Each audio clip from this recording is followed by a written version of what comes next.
Let's talk about the stats of home pricing and ownership and stuff like that. Well, yeah, let's put ourselves in the viewpoint of kind of like outside of JWB walls, normal passive rental property investor.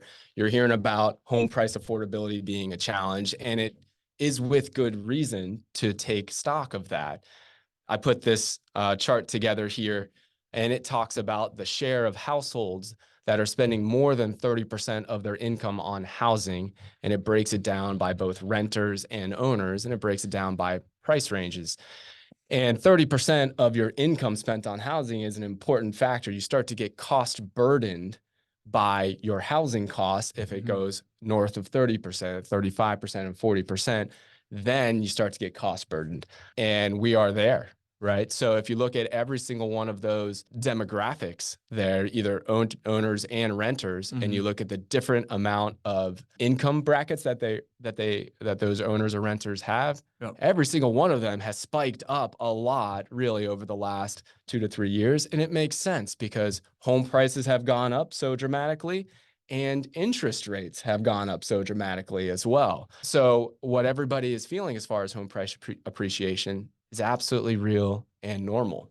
But we need to ask ourselves, over the last 2 to 3 years, you see that this percentage has gone up so much, home price affordability has become a challenge. Why didn't housing prices drop?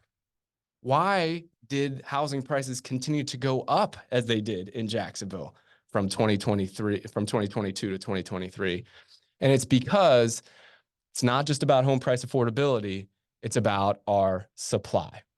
We've been talking a lot about it here for years and years and years. The reason why prior to the pandemic, I shared with you all that I didn't think home prices were in for a crash. And again, we were probably the only outfit that I saw that said that, is because I looked at how much supply is on the market.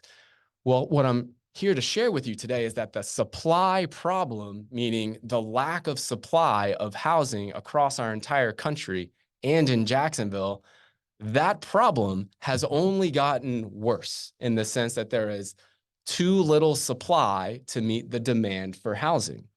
This is some great data that we're looking at here from John Burns Real Estate Consulting. And John and his team have found that U.S. housing is undersupplied by 2 million units. And the interesting thing here is in 2023, that was our best year of building in the last 15 years since the Great Recession. In 2023, that was our best chance to kind of flip the switch and actually start to produce more units than household formations. But guess what? We didn't. In 2023, we had 1.8 million household formations, and we only built 1.5 million units. So the housing supply and demand imbalance only grew worse in the year that we built the most stuff since the Great Recession. Now, there is more building coming in the future, but what you should take away from this is that low supply, given a high amount of demand, which we have in Jacksonville and across the country from household formations and population growth, that equates to a high floor on pricing. And this is the reason why, even as interest rates shot up to almost 8%, you did not see home prices go down. It's because that low supply keeps a high floor for pricing.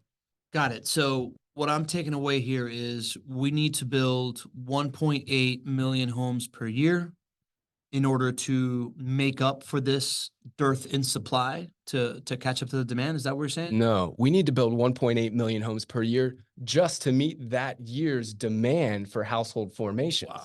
Okay. So in order to start chunking away at this 2 million units, you need to build more than 1.8 million. Okay. And that's a great question because I'm trying to share with everybody that this supply issue is not going to be solved overnight. It is going to be here for a while. So you as an investor are going to benefit from this if you own real estate, if you own the asset, right? It is going to take a long time for us to get to equilibrium when it comes to supply of housing.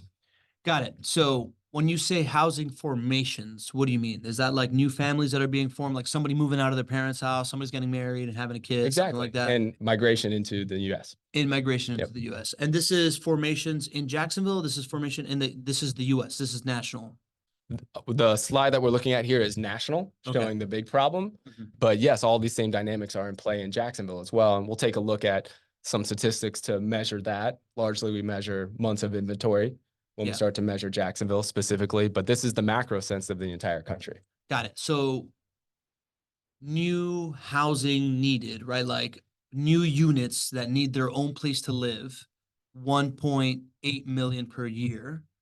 Beyond that, there is also a lack of supply for the already existing people that need a place to live. And all we did was build 1.5 million in the most active construction year that we've had in a really, really long time. Bingo. So not only are we not keeping up with the increasing demand and the new houses that are being formed, but we are continuing to run a negative. We're running at a deficit Mm-hmm. of what we need to of just like new ones being built. So the delta between supply and demand just continues to get bigger. Yes. And let's make sure we're using that. Every term that you use there Yeah. is correct, but it comes off as negative. And what I want to share with people is Mhm. you have the opportunity as an investor to acquire these assets today and put yourself in a position of strength, right? While this is a deficit and a challenge for our overall country, not to have housing supply that can support the demand, you have the ability to make a choice to be in a position of strength and own the asset. So when we talk about a deficit or a demand, supply and demand imbalance, what that should communicate to you is strength of the asset, consistency, reliability, profit potential from all five profit centers. That should be the takeaway here, that you can put yourself in that position. Love that.